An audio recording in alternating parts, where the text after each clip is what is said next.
સૌને જય શ્રી કૃષ્ણ. મહાદેવ હર.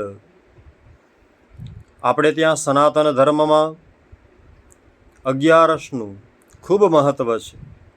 આપણે જેને એકાદશી કહીએ છીએ તેને ગામડામાં બધા અગિયારસના નામથીને ઓળખતા હોય. દરેક જગ્યાએ આપણી ગુજરાતી ભાષામાં અગિયારસથી આપણે તેને ઓળખીએ છીએ.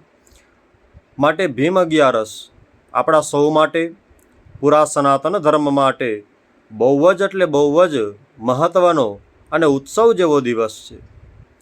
ઘણા લોકો બધી એકાદશી ન કરી શકતા હોય તો તેઓ ભીમ અગિયારસ તો અવશ્ય કરે છે. કેમ? તો કેવી કથા છે કે પાંડવોમાં જે ભીમ હતા તે ક્યારેય ભૂખ્યા નહોતા રહી શકતા, પરંતુ તેઓએ પણ એકાદશીનું વ્રત કર્યું. માટે આ એકાદશીને ભીમ અગિયારસથીને ઓળખવામાં આવે છે. એટલા માટે જો ભીમ રહી શકે તો આપણે તો રહી જ શકીએ.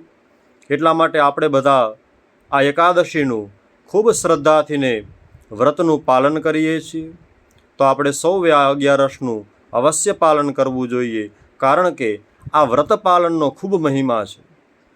એકાદશીનું વ્રત કરવાથીને ખૂબ પુણ્ય પ્રાપ્ત થાય છે, કારણ કે જેટલા પણ વ્રતો છે તેમાં એકાદશી એ સૌથીને શ્રેષ્ઠ વ્રત છે.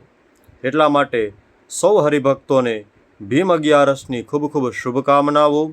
પરમાત્માની કૃપાથીને આપણે બધા આ વ્રત ખૂબ સારી રીતે કરીએ અને પરમાત્મા સૌને ધર્મ પ્રદાન કરે, સૌને સદબુદ્ધિ પ્રદાન કરે અને સૌ શ્રેષ્ઠ કર્મો કરી અને પોતાના કર્તવ્ય, પોતાની ફરજોનું પાલન કરી એ પરમ તત્વને પ્રાપ્ત કરી શકે.